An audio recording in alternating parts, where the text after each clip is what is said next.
Le dimanche 17 mars dernier, l'association Je Danse a eu l'occasion d'organiser pour la deuxième année consécutive le spectacle intitulé Je Danse fait son show. Je voulais vous présenter l'intervention que j'ai faite au cours de ce spectacle et je vous retrouve juste après. Quand même, essayer de vous dire quelques mots pour vous raconter une histoire en fait, pour essayer de vous faire comprendre de quoi on parle quand on parle de troubles des conduites alimentaires. Je vais du coup vous lire un texte que j'ai écrit et qui retrace quelque part une histoire qui pourrait vous paraître banale. Une histoire qui pourrait vous paraître commune, mais je voudrais vous la raconter quand même parce que cette histoire par aspect c'est la vôtre, cette histoire par aspect c'est la mienne. En tout cas, c'est celle de ceux dont on ne parle pas. Tout commence un matin de 1986, au cours duquel naît le petit Lucas. Lucas est le deuxième d'une fratrie qui comptera quelques années plus tard 4 enfants. C'est un beau bébé bien portant, dont les grands-parents diront tout de suite Oh là là! Oh mais quel beau bébé! Bien potelé, oh là là, comme il faut! Oh, il a des belles joues, bien rondes! Ah bah dis donc, il est bien dodu ce bébé, comme son grand-père, c'est bien, c'est un signe de force! Et ce bébé va grandir. Avec un grand frère sportif et 2 jumeaux qui arriveront 2 ans plus tard. C'est dans cette belle famille, apparemment sans problème, sans histoire, que Lucas grandira, dans l'ombre d'un grand frère, Antoine, qui s'occupera de lui pendant que ses parents, eux, auront l'attention accaparée par les jumeaux. Et Lucas sera anxieux au cours de son enfance. Perfectionniste, il tentera d'attirer l'attention de ses parents avec de bonnes notes, qui lui apporteront de brèves félicitations avant que l'attention de ses parents soit à nouveau accaparée par les vivas provoquées par les performances d'Antoine ou par le bruit des jumeaux. Alors, pour se réconforter, Lucas mange. Beaucoup de friandises. Et en mangeant, il prend du poids. C'est arrivé en CE2 qu'il reçoit les premières remarques venant d'une fille de sa classe à qui il ose enfin avouer son amour. Non, mais tu t'es vu. Jamais je serai amoureuse d'un gras du 8 comme toi. C'était le début d'une période vraiment difficile pour Lucas, qui, suite à cet épisode, sera sujet de beaucoup de moqueries à l'école. Hé Lucas, tu veux un autre encas? C'est pas Lucas qu'on devrait l'appeler, c'est Lugras. Tu veux notre boîte de petits Lugras? Les insultes et les regards blessants nourrissent en lui une honte grandissante. Et pour couronner le tout, il reçoit finalement la sentence du médecin de famille qui semblait, lui, jusqu'ici le comprendre. Il est temps de faire un régime. Avec le régime, Lucas a faim. Et comme il sait qu'il n'a pas le droit de manger... C'est le docteur qui l'a dit. Alors, Lucas se cache pour manger. Et comme il perd pas de poids, on durcit son régime. La tension monte autour des repas. Tout le monde se tend. La fratrie se tourne contre lui. Et il se retrouve esseulé dans sa propre famille. Et pour aller mieux, évidemment, Lucas mange. Au bout de quelques mois, la tension à son comble provoque une immense rupture. Les parents de Lucas annoncent une nouvelle irrévocable, comme quelque chose qui viendrait souffler sur le château de cartes qui était devenu sa famille. Ils divorcent. Lucas traverse alors une période difficile. Ils se sont perdus, il se sent seul, et il se réfugie dans la nourriture, en trouvant dans l'hyperphagie un soulagement temporaire à sa douleur. Puis un beau jour de 2003, alors que la canicule fait rage, Lucas mange un produit avarié et se retrouve incapable d'avaler quoi que ce soit pendant plusieurs jours. La chaleur et la déshydratation aidant, Lucas perd du poids, rapidement. 3 kilos en une semaine. Quelque chose d'inespéré pour lui qui avait toujours cherché à perdre du poids sans jamais y arriver. Fort de cette expérience qu'il vit comme positive et qui est validée par son entourage, Lucas trouve les ressources nécessaires pour restreindre son alimentation, et ça marche. Plus il perd du poids, plus il se restreint. Il enlève des aliments de son alimentation quotidienne. Il sort plus au restaurant avec sa famille, qui est au début bien contente de voir que la tension autour des repas se calme. Néanmoins, petit à petit, une nouvelle forme d'inquiétude apparaît. Le poids de Lucas chute trop vite. Inquiet, son entourage l'incite à consulter un médecin. Le diagnostic tombe, il souffre d'une anorexie mentale. L'anorexie mentale? Ce truc de fille là? Mais jamais j'ai un truc comme ça, moi. Contre son gré, il commence à rencontrer divers professionnels. Médecins, psychologues, diététiciens, mais rien n'y fait. Lucas ne comprend pas. Il ne se rend pas compte de ce dont il souffre. Lui, il ressent pas la faim. Il voit pas le problème. Dans sa tête, il y a une petite voix qui le rassure. On dirait que son entourage n'est pas rassuré par les mêmes mots que lui. Pourquoi il s'inquiète? T'as bien réussi à manger des pâtes, non? Pourquoi il t'emmerde? Non mais Lucas, s'il te plaît, finis ton assiette. Je sais, t'as mangé quelques pâtes, mais regarde, il t'en reste encore beaucoup. Allez, Lucas, s'il te plaît. Non mais ça c'est purement ton père, ça. Tout ce qu'il sait faire de toute façon c'est t'imposer des trucs. Tout ce qu'il veut c'est te faire bouffer. Tu dois manger, faut arrêter les conneries là. Heureusement, au gré des rencontres, et après 2 ans de prise en soin, Lucas se retrouve face à un professionnel de santé qui semble enfin le comprendre.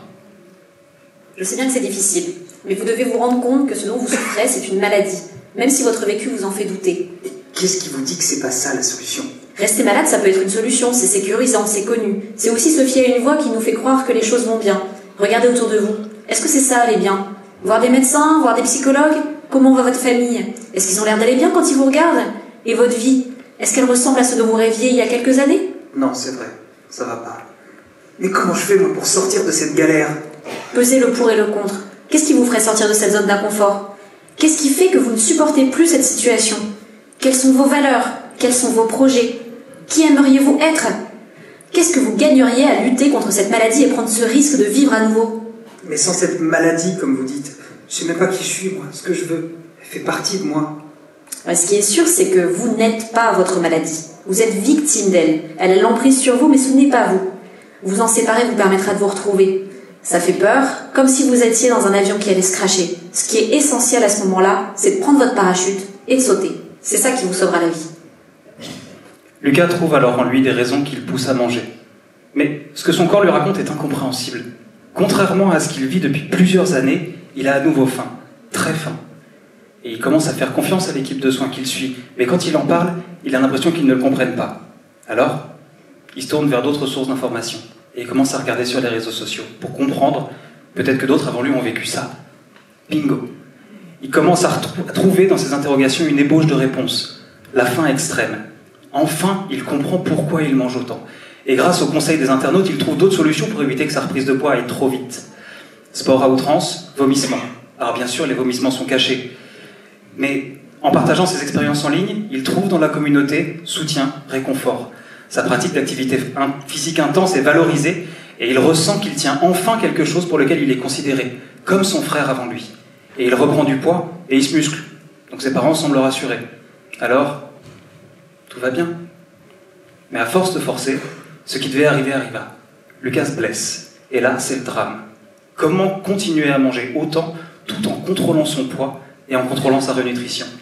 D'autant que la blessure met du temps à guérir. Les vomissements s'accentuent, l'isolement revient, la dépression aussi. C'est au gré d'un de ces entretiens de suivi que Lucas craque. J'en peux plus. Je suis esclave de cette maladie pourrie. Je dois compenser, faute de quoi je me sens comme une merde. Moi, tout ce que je voudrais, c'est être un chanteur. Pas ce fantôme, cette espèce de mouton que je suis devenu. Lucas a alors 24 ans. Il est épuisé par la maladie, mais cette prise de conscience, associée à un rapide retour en entretien sur les bientôt 10 ans de souffrance qu'il est en train de vivre, lui permet enfin d'ouvrir les yeux et de se lancer à corps perdu dans l'entreprise de la guérison. Une équipe bienveillante en place et un programme de soins intensifs plus tard, Lucas apprend progressivement à s'émanciper du regard de l'autre, à s'accepter pour ce qu'il est, avec ses forces, ses faiblesses, ses imperfections et sa beauté. Au gré des rencontres qu'il fait dans son parcours de soins, Lucas comprend que son histoire lui appartient, à lui seul, et que même s'il partage beaucoup de points communs dans son histoire avec les personnes qu'il côtoie, de multiples trajectoires peuvent amener à la même souffrance que celle qu'il a ressentie. Il apprend qu'il appartient à chacun, avec ses compétences propres, de sortir du carcan que la maladie impose. Souvent, la prise en charge fonctionne, heureusement.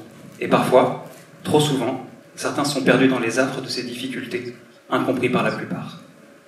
À 37 ans, Lucas n'est toujours pas chanteur. Il ne le sera peut-être jamais. Et comme pour tous les autres complexes qu'il a pu ressentir dans sa vie, il a fait la paix avec ça. En revanche, au vu de son histoire, il a décidé de s'engager au profit de celles et ceux qui souffrent de ces maladies.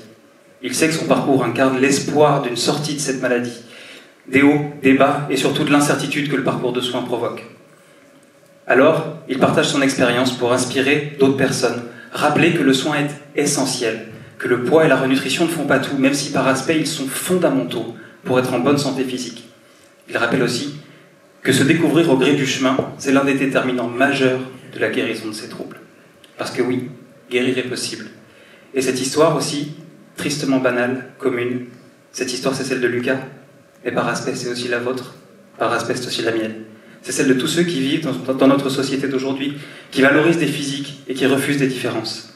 Grâce à des gens comme Lucas, grâce à la bienveillance de chacun d'entre nous, osons croire à des lendemains meilleurs, où chacun saura l'impact des mots, où chacun saura reconnaître la souffrance ressentie par les autres, l'accompagner, la soigner, pour qu'enfin, ce genre d'histoire ne soit plus que une histoire du passé.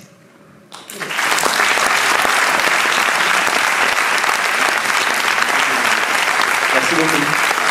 En espérant que l'histoire de Lucas ait pu expliquer certaines choses à certains d'entre vous, à ceux qui ne connaissent pas.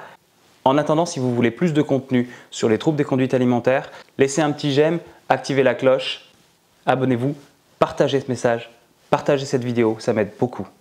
À très bientôt sur la chaîne Dr Mentali.